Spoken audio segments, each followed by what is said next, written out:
ബഹുമാനപ്പെട്ട അധ്യാപകരെ, സ്നേഹനിധികളായ കൂട്ടുകാരെ, നിങ്ങൾക്കെല്ലാവർക്കും കഥകൾ ഇഷ്ടമാണോ? എന്നാൽ ഞാൻ ഒരു കഥ പറയാം. ഹിജ്റ 6-ാം നൂറ്റാണ്ടിൽ ജീവിച്ചിരുന്ന ഒരു മഹാന്റെ കഥയാണിത്. എൻ്റെ കഥയുടെ പേര് ഹബീബിനെന്തു പറ്റി. അതാ കഅബയുടെ പരിസരത്ത് ഒരാൾക്കൂട്ടം. അവിടെ ഗംഭീര പ്രസംഗം നടക്കുകയാണ്. പ്രഭാഷണം ആരുടേതെന്നറിയാമോ? നബി സല്ലല്ലാഹു അലൈഹി വസല്ലമയുടെ ഉറ്റ ചങ്ങാതി അബൂബക്കർ സിദ്ദീഖ് തങ്ങളാണ്.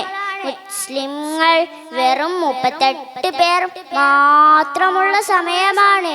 മക്കയിലെ ഖുറൈശികളെ നന്മയിലേക്ക് ക്ഷണിക്കുകയാണ്. പ്രസംഗം കേട്ട് കലിമൂത്ത ശത്രുക്കളിലെ ഒരു ദുഷ്ടൻ സിദ്ദീഖ് തങ്ങളുടെ മുഖത്തടിച്ചു. ചെരുപ്പ് കൊണ്ടാനടിച്ചു. അടിയുടെ ഊക്കിൽ സിദ്ദീഖ് തങ്ങൾ ബോധം കെട്ടു വീണു. വിശ്വാസത്തിന്റെ ജ്വലിച്ചു നിൽക്കുന്ന മുഖം വികൃതമായി. എല്ലാവരും മരിച്ചുപോയെന്ന് കരുതി. ഉറ്റവർ തങ്ങളെ വാരിയെടുത്ത് വീട്ടിലേക്ക് കൊണ്ടുപോയി.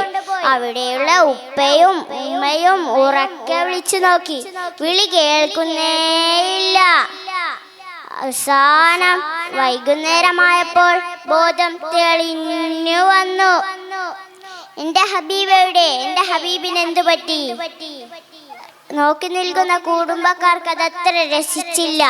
നീ എന്തെങ്കിലും ഭക്ഷണം കഴിക്കൂ, ബാക്കിയെല്ലാം പിന്നെ നോക്കാം. പക്ഷേ മഹാൻ അത് സമ്മതിച്ചില്ല.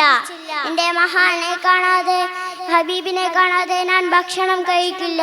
അവസാനം നബി തങ്ങൾ ദാറുൽ അർഖമിലുണ്ടെന്ന വിവരം കിട്ടിയതോടെ അവിടുത്തേക്ക് കൊണ്ടുപോയി. അവിടുത്തെ കാര്യങ്ങൾ എല്ലാം അന്വേഷിച്ചു.